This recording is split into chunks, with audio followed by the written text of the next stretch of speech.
చట్టాలు ఎన్ని వచ్చినా కామాంధుల తీరులో మాత్రం మార్పు రావట్లేదు. అమ్మాయి కనిపిస్తే చాలు కాటు వేస్తున్నారు. విజయవాడలో బాలికపై సామూహిక అత్యాచారం జరిగిన సంగతి మనకు తెలిసిందే. ఫేస్బుక్లో యువతితో పరిచయం పెంచుకున్న ఇద్దరు వ్యక్తులు బయటకు వెళదాం రమ్మని, తీరా వచ్చాక కూల్ డ్రింక్లో మత్తుమందు కలిపి తాగించారు.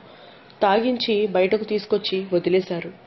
మత్తులో ఊగుతున్న ఆ యువతి ఎటు వెళ్లాలో అర్థం కాక అక్కడే కూర్చుంది. ఇదంతా గమనించిన మరో నలుగురు యువకులు ఆ యువతి దగ్గరకు వచ్చి మంచివాళ్లుగా నటిస్తూ ఆమె వివరాలను కనుక్కుని బ్యారేజ్ వైపు తీసుకుని వెళ్లారు. అక్కడ ఒకరి ఇంటికి తీసుకెళ్లి అక్కడ కూడా ఆమె చేత మద్యం తాగించి అత్యాచారం చేశారు. మరుసటి రోజు ఉదయం 7 గంటల ప్రాంతంలో ఆమెను రోడ్డుపై వదిలేసి వాళ్ళు వెళ్లిపోయారు. అయితే ఈ ఘటన ఆలస్యంగా వెలుగులోకి వచ్చింది. ఇందులో తల్లిదండ్రుల తప్పు కూడా ఉంది. తల్లిదండ్రులు పిల్లలకు ఎంతవరకు స్వేచ్ఛను ఇవ్వాలో అంతవరకే ఇవ్వాలి.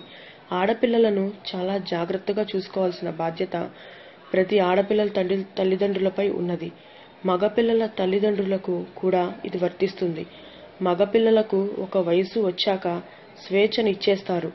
స్వేచ్ఛ ఇవ్వండి, అది తప్పని నేను అనడం లేదు. కానీ ఆడపిల్లల గురించి వాళ్ళ జోలికి వెళ్ళకూడదని వాళ్లకు బోధించండి.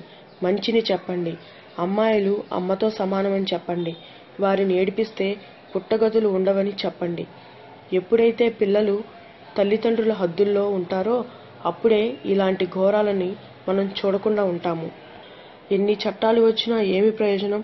ఇలాంటి వాటికి వెంటనే న్యాయం జరిగేలా కావాలి కానీ శిక్ష వేసి ఖైదీలను జైలులో కూర్చోబెట్టి మూడపూటలా మేపుతారు. రేప్లు చేసేవారు మానవుల రూపంలో ఉన్న మృగాళ్ళు. ఆడది అంటే కోరిక తీర్చేది కాదని, ఆట వస్తువు కాదని, సబల అని ఎప్పుడు తెలుసుకుంటారో ఈ మగజాతి. అత్యాచారాలు చేస్తారు. అసలు అత్యాచారాలు ఎందుకు జరుగుతున్నాయి? వీటి మీద మన నాయకులు కానీ ప్రభుత్వం కానీ ఎందుకు పోరాటం లేదు?